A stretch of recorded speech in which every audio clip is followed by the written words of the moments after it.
Cultura Geral. Apoio. UniBH, de 8 a 12 de fevereiro. Uma semana de condições imperdíveis para você. Caixa de Assistência OAB Nova Lima. Caminho seguro para os advogados de Minas Gerais. Instituto dos Advogados de Minas Gerais. Mais de 100 anos produzindo conhecimento, igualdade, fraternidade e liberdade.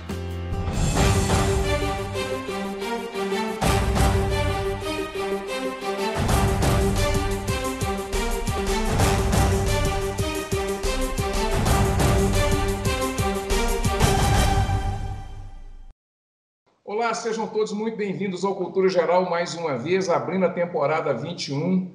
A gente começando um projeto novo também na Rádio Cultura de Curitiba. A gente vai fazer agora os programas ligados tanto no formato rádio como também na televisão. Então, uma parceria entre o Cultura Geral, a TV Banqueta e também a Rádio Cultura de Curitiba.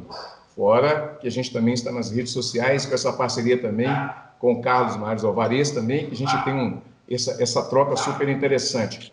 Bom, hoje a gente vai tratar um pouquinho de sofrimento mental, a gente vai tratar um pouquinho de sofrimento mental com relação ao racismo, nós vamos tratar um pouquinho também de psicanálise descolada, que é um projeto de curadoria do Carlos Mário.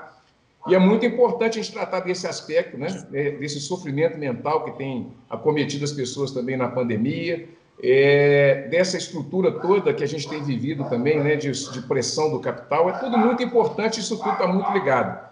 E para isso a gente vai conversar, como eu disse aqui, com o Carlos Mário Alvarez, ele que é professor na Universidade Sorbonne, Paris II, doutor pela PUC-Rio e curador também do psicanálise, do projeto Psicanálise Descolada. Carlos Mário Alvarez, muito obrigado pelo carinho mais uma vez, seja muito bem-vindo aqui às Minas Gerais e a Curitiba também, é um prazer te receber. Maravilha, eu que agradeço e acho que a gente tem tudo para bater um bom papo aí.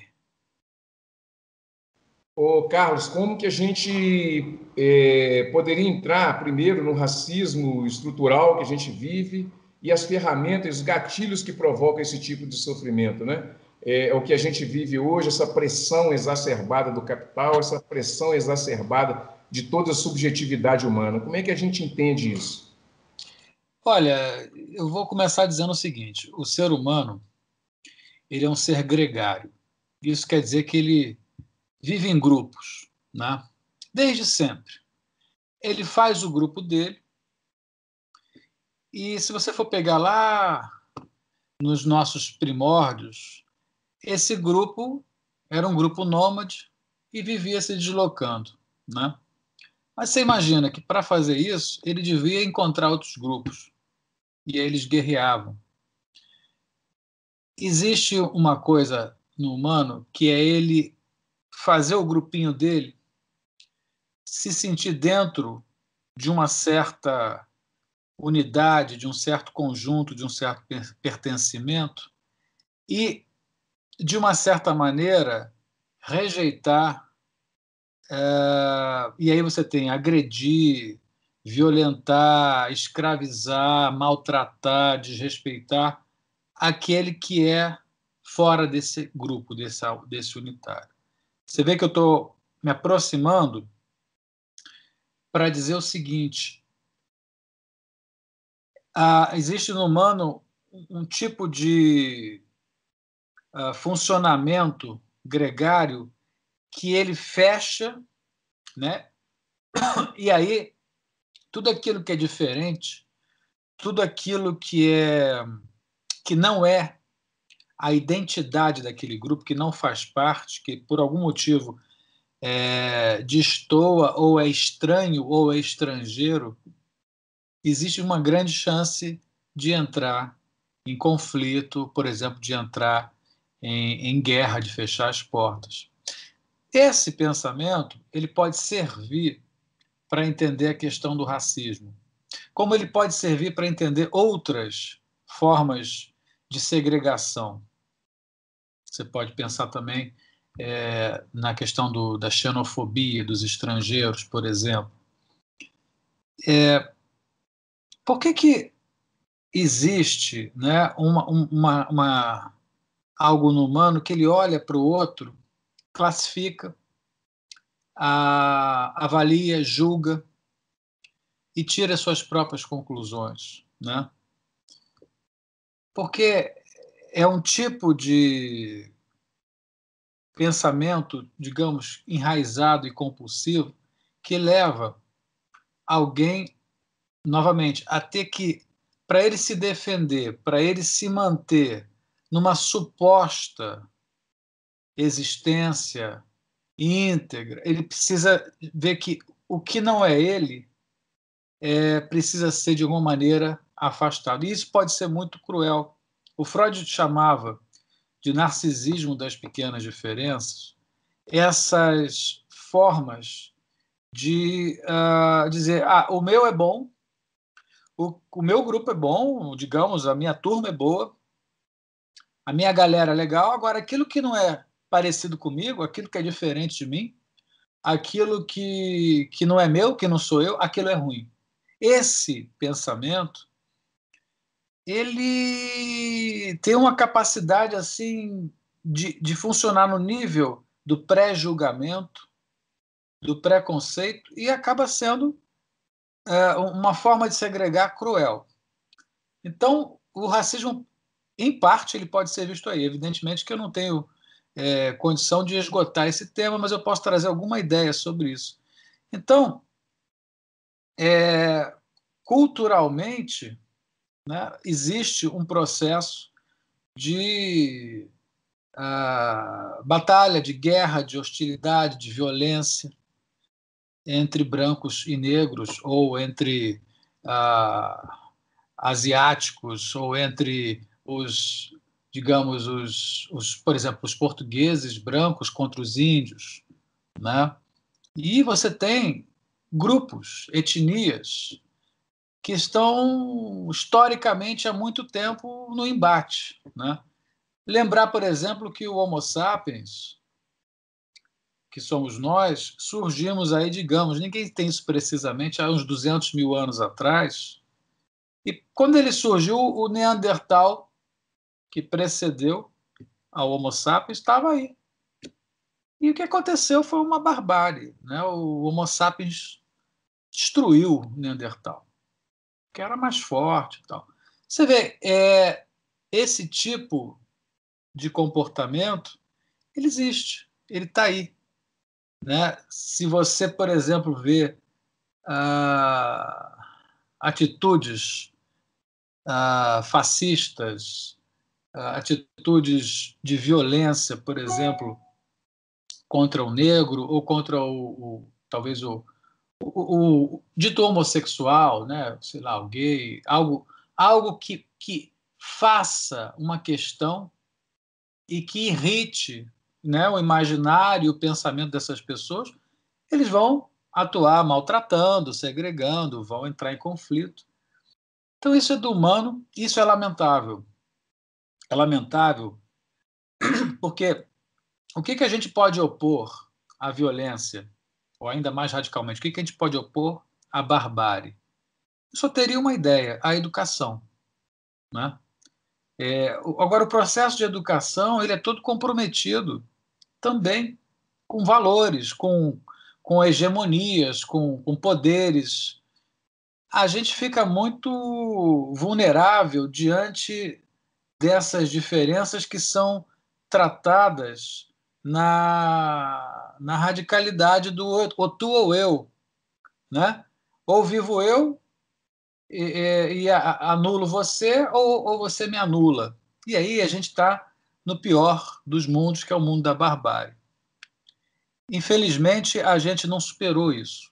E eu não sei se a gente está próximo de uma melhoria. Em parte, sim. Em parte, sim, porque já existem grupos e consciências e formas de educar as pessoas que já inclui muito mais respeito, seja, por exemplo, aos negros, seja às mulheres, seja aos idosos, aos grupos que sofrem, né, de uma certa maneira, algum tipo de perseguição, preconceito, maltrato. E, por fim, um comentário seguinte: existe no homem no humano, né? Quando eu falo homem, eu falo humano, há uma dimensão muito destrutiva, muito irracional e estúpida, né? Nós podemos ser criaturas estúpidas. E isso está o tempo todo aí. Você pega, por exemplo, a truculência. Por que uma torcida de futebol, sei lá, em bando, né? Porque sempre isso acontece, geralmente em bando ou quando alguém está com poder nas mãos, não está armado e tal. Por que eles pegam um ou dois assim que desgarraram da outra torcida e vão espancar, às vezes, até a morte? Né? Nessa hora, as pessoas parecem estar numa espécie de certo transe, então elas são obsedadas por um tipo de ideia que é essa, ou tu ou eu. Ou você é subjugado e às vezes derrotado e às vezes aniquilado, ou eu, esse é o pensamento da pessoa, do grupo, né? Ou eu não existo, né? Ou serei eu aniquilado. Então, essa radicalidade, essa dimensão exclusivista que um grupo pode ter em relação ao outro, isso é muito primitivo. Isso é animalesco no pior nível, né, do animal. Então, é torcer para que a gente continue discutindo isso e criar consciência através da educação, sabendo que a educação é também um problema, muitas vezes, porque os educadores nem sempre logram êxito, ou nem sempre são livres para poder aceitar as diferenças. Então, assim, toca muito, a gente sabe que fere e tem muita gente que gostaria de poder fazer algo e às vezes não sabe o que fazer, mas eu acho que tem que começar por cada um também, né? Em parte, e cada um se dá conta que nós somos todos feitos da mesma matéria, né? Nós somos todos, enquanto humanos, pertencentes a esse tal de Homo sapiens e podemos ser bons e ruins e melhores e piores, independente do sexo, da cor, da crença, de onde nasceu, mas é muito difícil, né? Não vamos ser assim ingênuos nem utópicos, é muito difícil, mas há que resistir. Eu acho que a educação, inclusive a educação psicanalítica, ela pode contribuir.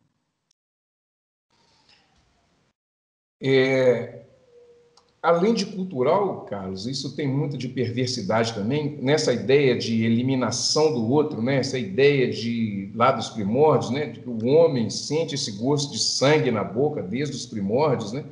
E isso fica ali no inconsciente, vem recalcado, isso vem à soma dos tempos e tudo. Tem muito de perversidade nisso, cara? Eu diria que tem de crueldade. Crueldade. Se a gente não educa e não direciona uma criança, a crueldade dela pode ficar cega, né? Então, a crueldade é imanente, é intrínseca. A educação, a palavra, né? Às vezes o castigo, a orientação, é que vão ajudar a diminuir o impacto dessa dimensão cruel. E, evidentemente, que dimensões de ternura, dimensões de bons tratos, dimensão de conversa, a palavra é fundamental, né? A palavra dita, a palavra escrita, a tradição oral, folclórica, as lendas, as mitologias, as histórias que são passadas de avós para os filhos, para os netos, ah, o afeto que faz a gente se emocionar, como você pode se emocionar vendo uma pessoa ajudando outra. né? Eu vou citar rapidamente um filme que é do Werner Herzog, que é um grande cineasta, que está vivo ainda, que é alemão, ele produz grandes coisas. Inclusive, ele filmou na Amazônia, na década de 70, um filme interessantíssimo.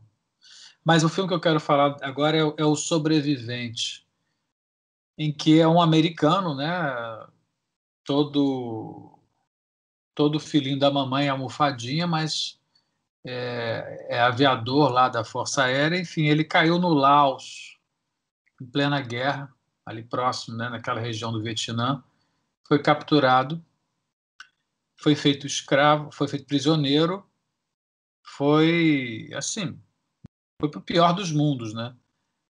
Mas ele teve os colegas dele de prisão, eles conseguiram fugir. E para fugir na selva, depois de tanta privação, é complicado, mas eles foram lá, né, naquela vontade de vencer. E tem um momento que o cara diz assim: olha, eu só vou seguir se você. Porque são dois. E um está quase morrendo. E o cara diz: não, eu só vou continuar a minha batalha para fugir, para conseguir sobreviver, se você for comigo. Eu não vou te deixar. E aí ele carrega ele no colo e os dois vão fazendo. E claro, o filme tenta mostrar essa força que a gente tem, né, de resistir, de fazer uma união com um amigo, com as pessoas que a gente está vendo que estão em condições com a gente e sorguer-se e seguir adiante. Então esse filme, essa hora é muito emocionante, porque você vê que o valor de uma pessoa, da vida dela, está vinculado a ele poder seguir com a outra, porque se a outra não for, para ele não tem sentido. Ou os dois vão sobreviver, então eles fazem uma união, ou ele desistiria. E ele, como está mais forte de saúde naquele momento, é o protagonista, né, ele vai carregando o outro.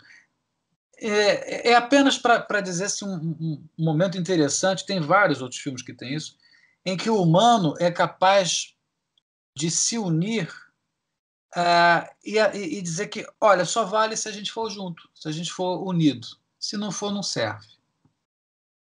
Isso é um gesto de amor, é um gesto de amizade. Você pode chamar de diversos nomes, mas é isso que nos salvaria, né, da barbárie e nos salvaria da violência e da crueldade. Uma criança sendo educada a partir de exemplos assim, né? Pode dar melhores condições nesse sentido. Bom, gente, deixa eu fazer um intervalinho, vou fazer um intervalo, daqui a pouquinho a gente volta aqui na TV Banqueta e também na Rádio Cultura de Curitiba. Um minutinho só, a gente estará de volta.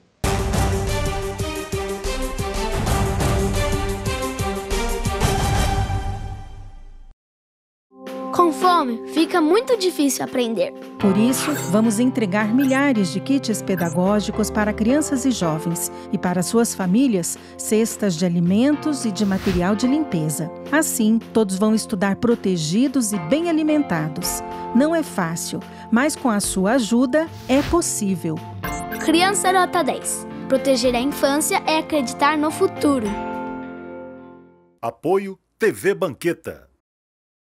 Todos os dias, milhares de pacientes de Nova Lima, Raposo e Rio Acima procuram o Hospital Nossa Senhora de Lourdes para receber atendimento, sendo que 80% deste atendimento é pelo SUS. O Hospital Nossa Senhora de Lourdes é filantrópico e sem fins lucrativos, por isso precisamos de toda a ajuda possível. A sua doação é muito importante para a restauração do telhado do hospital, que é uma das necessidades emergentes. Quando você doa para o Hospital Nossa Senhora de Lourdes, você não estará ajudando somente a restaurar o telhado do hospital, mas também a recuperar milhares de vidas. Quem está lá dentro precisa da ajuda de quem está aqui fora. Você pode doar qualquer valor e, para a sua maior comodidade, a nossa equipe vai até você. Seja um amigo do Hospital Nossa Senhora de Lourdes. Envie a mensagem "Quero doar" para o número que aparece aí no vídeo e saiba como ajudar. Hospital Nossa Senhora de Lourdes. Humanidade, carinho e atenção à vida. Apoio TV Banqueta.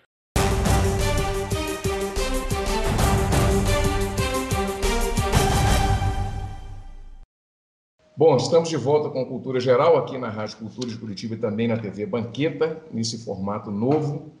Nós estamos entrevistando aqui Carlos Mário Alvarez, doutor pela PUC do Rio de Janeiro, professor da Sorbonne Paris II e curador do projeto Psicanálise Descolada. É o tema desse segundo bloco que nós vamos tratar. Carlos Mário, fala um pouquinho o que é esse projeto de psicanálise descolada, que eu acho que tem muito a ver com muita gente que precisa também da desformalização também desse tipo de conhecimento, desse tipo de aprendizado, desse tipo de tratamento também, né?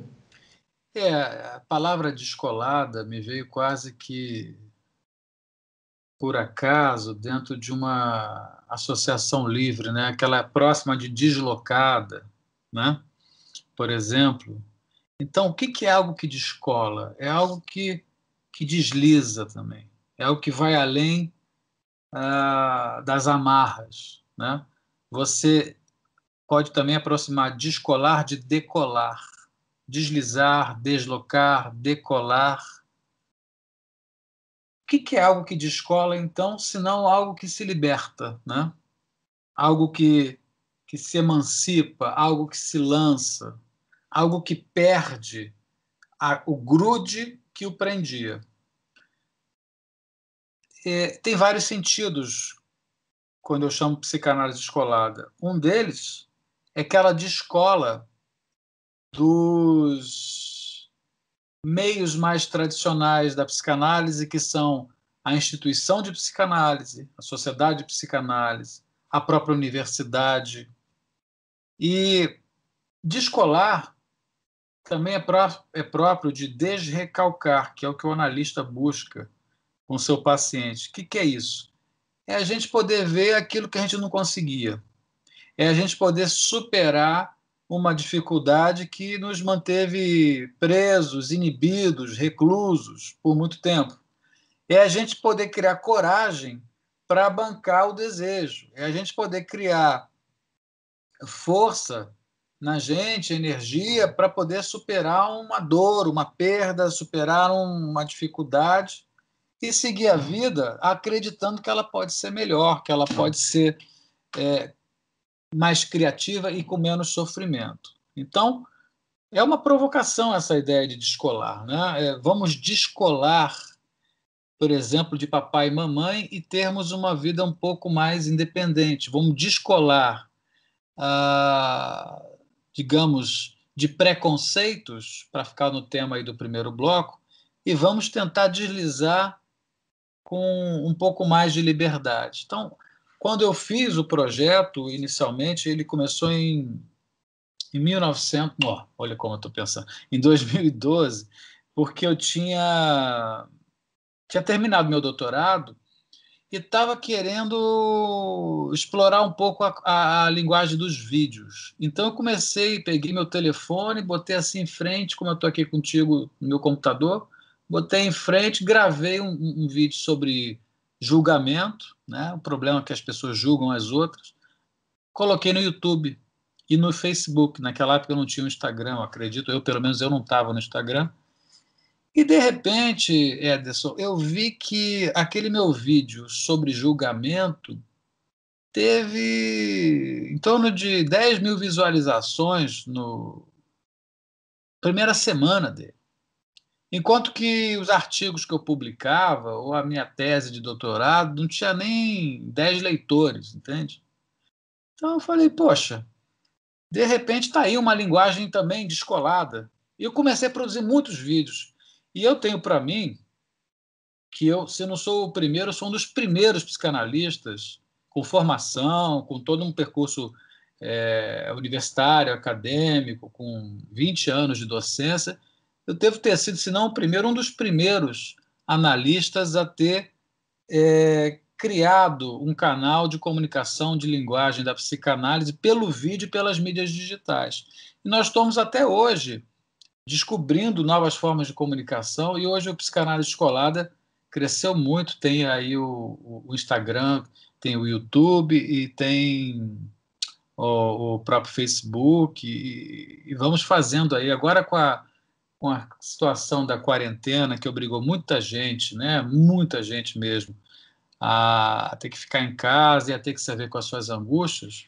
Então, os psicanalistas, de uma certa maneira, foram solicitados, muito solicitados, e eu vi o meu trabalho sendo alargado e, digamos assim, espalhado pelos 4 cantos do mundo digital e pega as pessoas nas suas casas. Aí começaram as lives e houve assim, eu acho que a gente cumpre como psicanalista nessa hora, eu como psicanalista, como uma pessoa de comunicação, cumpro um papel de poder levar às pessoas elementos para elas pensarem as vidas delas e começarem a transformar. Sabe que os meus pacientes, muitos vêm do Instagram, por exemplo, os meus pacientes veem os meus vídeos, as minhas lives, os meus posts, essas intervenções de mídia digital, como complemento da análise deles, sabe? Parece que eles estão fazendo análise, vários dizem isso, e muita gente vem fazer análise porque já está na transferência, ou seja, eu produzo, eu tenho uma equipe hoje comigo, né? A gente tem aí algumas pessoas muito determinadas e concentradas na produção e na edição e na divulgação dos livros, dos e-books, das lives, dos cursos. Então, as pessoas estão cada vez mais ligadas nisso e conseguindo, às vezes me escrevem dizendo: poxa, uma coisa que você falou, uma live que você fez me ajudou a sair de um buraco que eu estava, ou eu tive um sonho depois daquele vídeo que eu vi seu e aquilo me ajudou. É muito isso, sabe? A gente não resolve a vida de ninguém e nem é a única forma e nem é dogma e nem precisa de nenhum tipo de, sei lá, de fidelidade. Pra você ter uma ideia, eu estou aqui 8 anos nesse trabalho.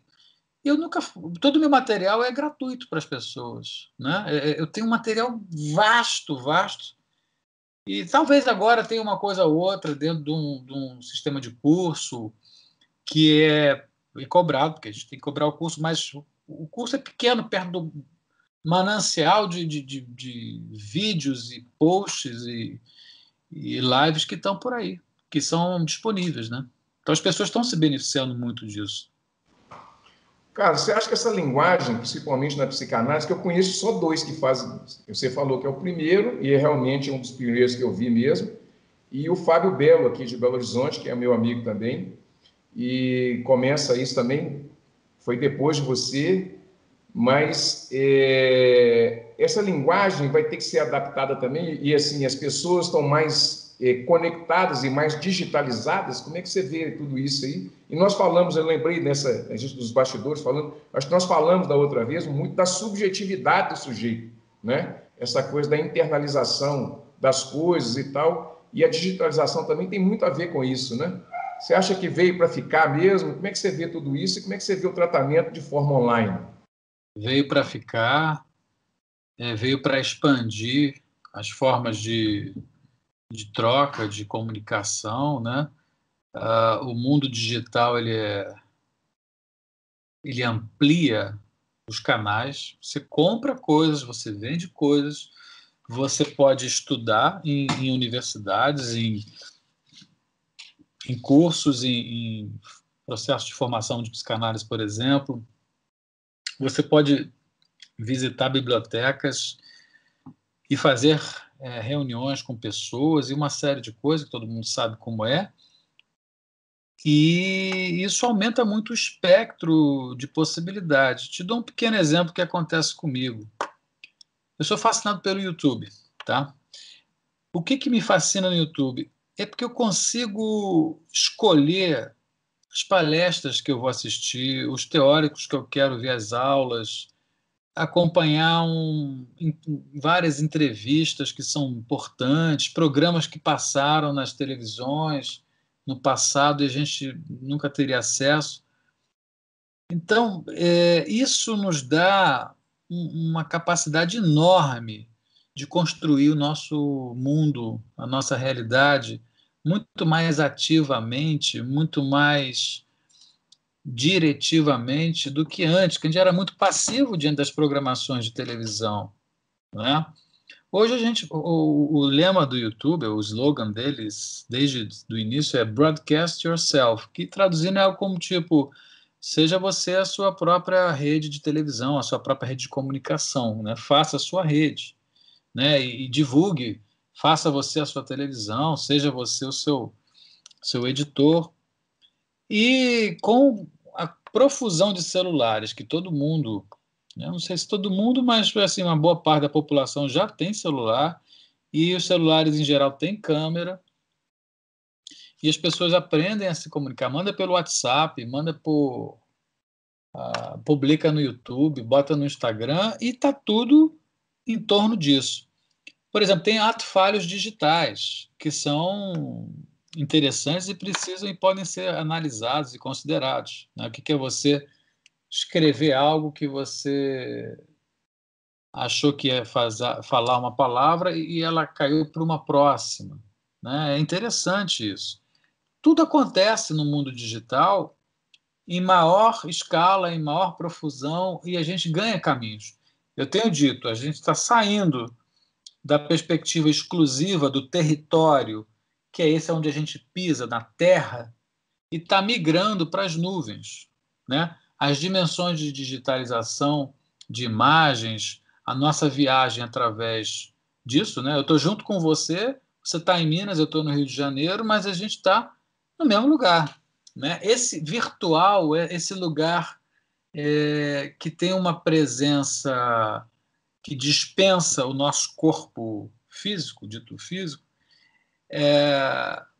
isso, olha, eu não consigo nem imaginar o que a gente vai ter daqui a 5, 10, 20 anos em termos de capacidade de derivação do espaço físico, né? Eu, por exemplo, acredito que daqui a uns anos todos esses aplicativos mais importantes, eles estarão unificados dentro quase que de uma central de cada pessoa. Você vai carregar, por exemplo, seja num aplicativo ou até num chip, todos os seus dados, né? Por exemplo, todos os exames de sangue ao longo da sua vida, todas as suas imagens de ressonância magnética, seus currículos, suas fotos. A gente vai ser assim, e muito em breve, completamente capaz de ter todos esses arquivos à mão, né? E as comunicações vão passar por aí. Ou seja, vai ser uma coisa, já e vai ser cada vez mais frenético, múltiplo, excitante, interessante. Então, certamente, veio para se expandir, para seguir, porque, veja, o princípio que rege a experiência é o princípio da expansão. A mitologia, né, o mito do Big Bang, é isso, a expansão. Tudo está em expansão. E, ao mesmo tempo, tudo está em processo de extinção, né? Então, vamos viver o que há para viver, como tem a música lá do Lulu Santos, né, que é uma belíssima frase. Vamos fazer o que dá para fazer. Enquanto isso, né, a gente vai criando moda, vai inventando. Impressionante como é que a MPB ajuda a gente, né? Eu passo direto aqui pelo MPB, todo mundo passa também, os convidados passam também. Carlos, eu vou fazer mais um intervalinho, não saia daí. Daqui a pouquinho a gente volta com essa grande figura, essa grande personalidade que é o Carlos Mário Alvarez. Não saia daí.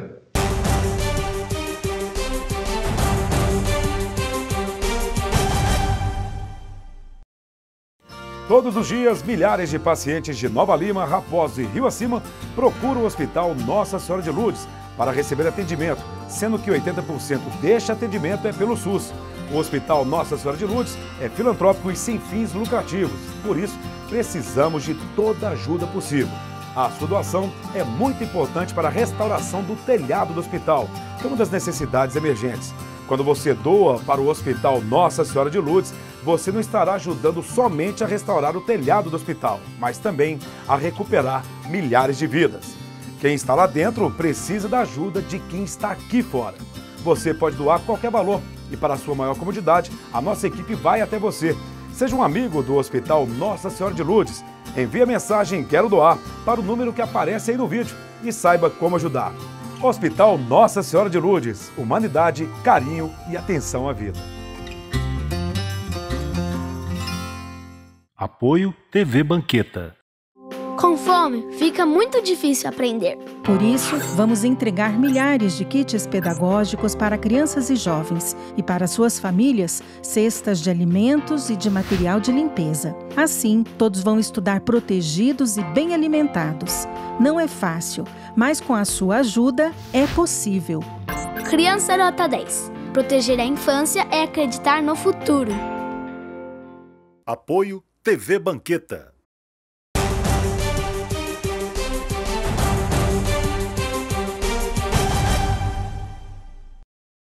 Bom, de volta com a Cultura Geral, aqui na Rádio Cultura de Curitiba e também na TV Banqueta aqui de Nova Lima, em Minas Gerais. A gente está entrevistando o Carlos Mário Alvarez, grande psicanalista, um analista de ponta, e a gente falando um pouco até mesmo da subjetividade humana, e é esse caminho que eu queria seguir com você para essa parte final, Carlos, que é essa coisa da subjetividade humana, essa ideia internalizada de que o sujeito ele é empreendedor de si mesmo, então tudo está ligado a ele. A felicidade, se não der certo, a culpa é dele, se der certo também, os méritos é dele. Está tudo muito individualizado, né? E acaba que isso também gera um sofrimento muito grande, né? Como é que a gente pode entender todo esse contexto e como é que a gente pode lidar com tudo isso, Carlos? Olha, tem dois eixos que se cruzam e que são importantes e que a gente talvez ganhe muito entendendo eles. Um eixo é aquele que diz o seguinte: cara, você não existe sozinho. Você não veio ao mundo sozinho. Assim, bem estritamente falando, cada pessoa é resultado do cruzamento, né, de um homem e de uma mulher, né, de material genético humano de um homem e de uma mulher, que vai produzir um ser. Você, quando vem ao mundo, você já traz material genético e filogenético, ou seja, as experiências acumuladas pelos antecessores, está com você. A gente não nasce do zero, não nasce tabula rasa, a gente nasce marcado com uma série de memórias que a gente pode vir a ter acesso, né? Nós somos bípedes, diferente de alguns mamíferos. Por exemplo, o cavalo, ele não é bípede, ele é quadrúpede. O cachorro também, ele pode até ficar em pé, em duas patas, mas ele anda como quadrúpede, né? Nós já somos bípedes. Isso, o que é? É porque, eu não saberia dizer quanto tempo, né? Mas por muitos, talvez milênios, né? As espécies foram aprendendo, foram testando, foram se desenvolvendo e foram evoluindo. Então, se nós somos bípedes, se a gente sabe que uma criança, por exemplo, começa a andar lá pelos seus 9, 10 meses, 1 ano, 2 anos, ela consegue andar, claro, porque tem o corpo pronto para isso, e esse corpo se fez, a gente não sabe como, mas veio sendo produzido às custas de muitos outros corpos que vieram antes.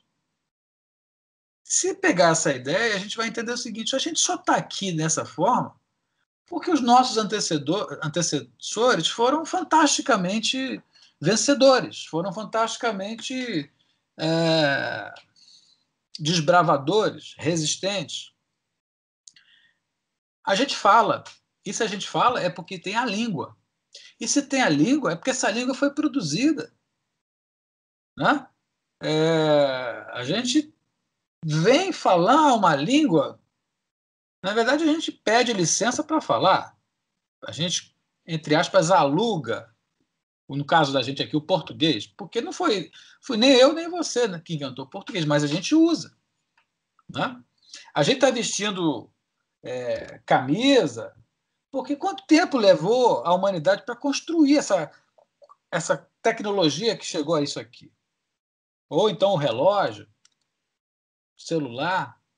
Então, se a gente achar que a gente se basta, que não tem que ter essa reverência ao outro, é um pensamento muito pobre, né? A gente ignorar que a gente não faz nada sem o coletivo, sem o grupo, sem vários grupos, que a gente deve a pai e mãe, que a gente deve à família, que a gente deve à escola, que a gente deve à política, que a gente deve à ciência, que a gente deve à arte, deve no sentido de que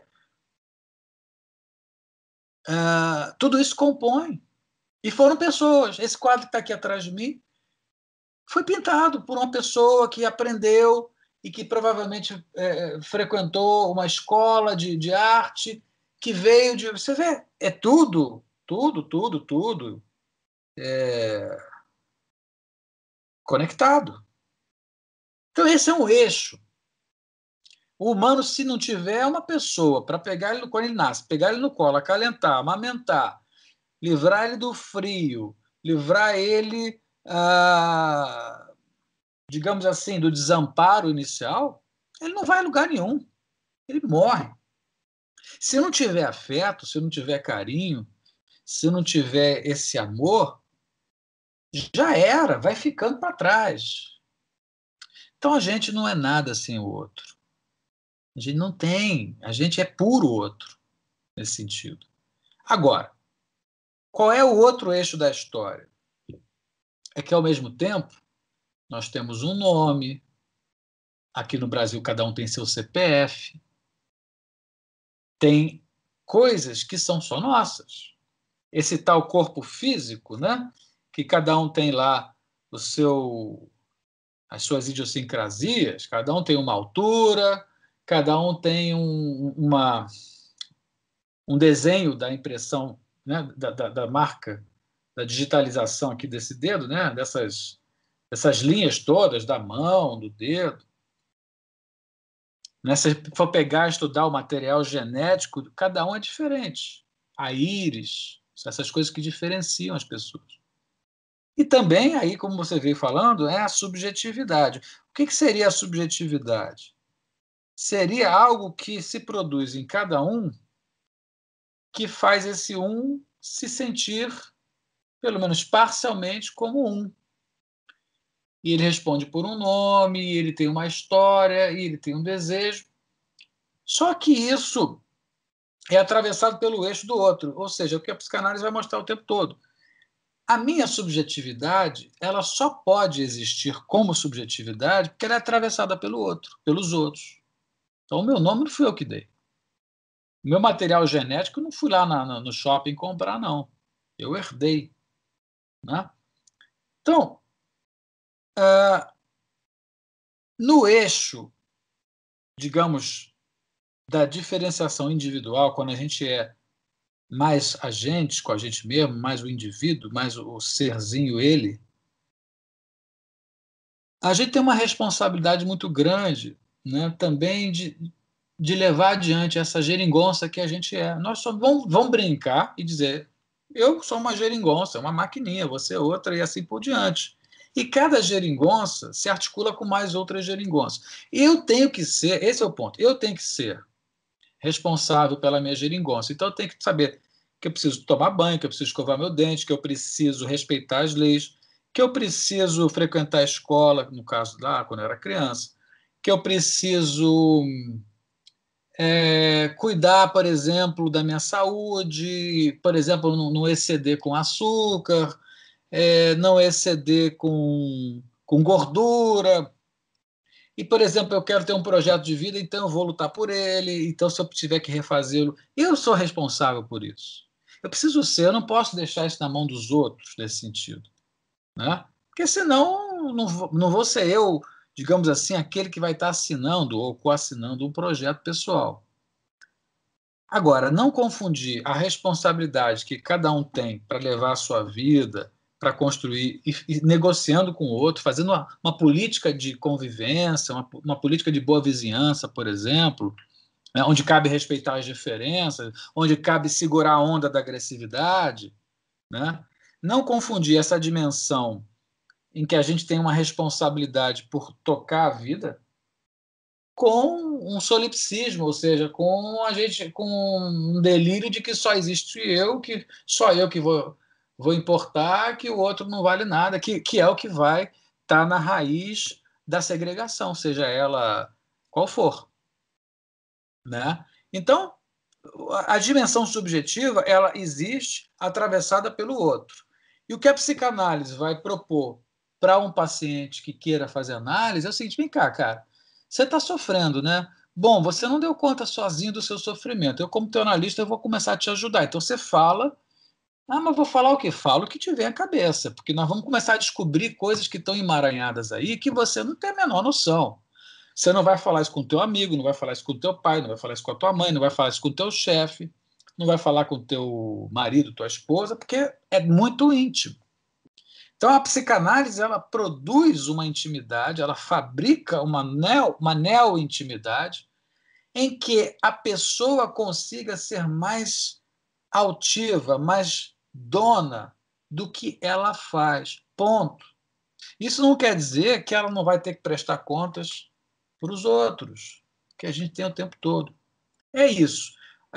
As dimensões de subjetividade, elas marcam idiosincrasias, e uma psicanálise ajuda alguém a construir uma posição subjetiva onde sofra menos, tenha menos angústia ou menos depressão, que consiga se dar melhor naquilo que quer, aceitar aquilo que não dá para mexer e conseguir ir adiante transformando o que é possível.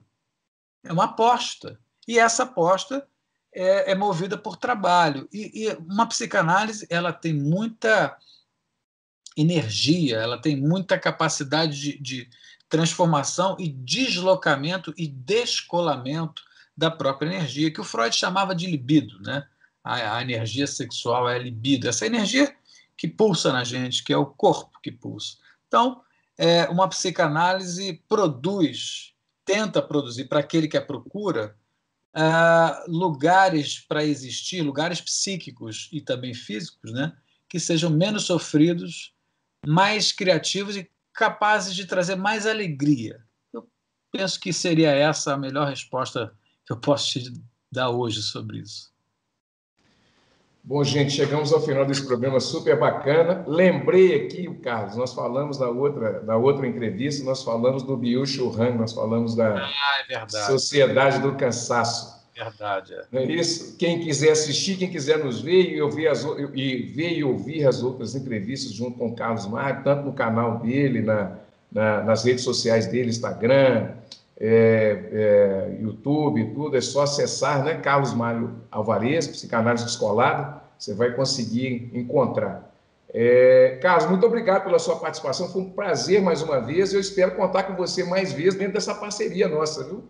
Olha, Ederson, eu também te agradeço, foi um prazer, passou rápido, você me deixa bem à vontade e traz questões que são muito importantes, e eu acho que conseguimos aí fazer alguma coisa que possa despertar o interesse, né, do público. Tomara. Maravilha, gente. Chegamos ao final. Um grande abraço a todos vocês aí de Curitiba, um grande abraço ao pessoal aqui de Belo Horizonte, de Minas Gerais, do Brasil inteiro. Um abraço, um beijo no coração de todos vocês. Voltamos amanhã com mais uma pauta super especial aqui nessa semana de retorno do Cultura Geral na TV. E nós começamos no rádio, estamos caminhando para frente. Um grande abraço e até amanhã, se Deus quiser, com mais um programa Cultura Geral.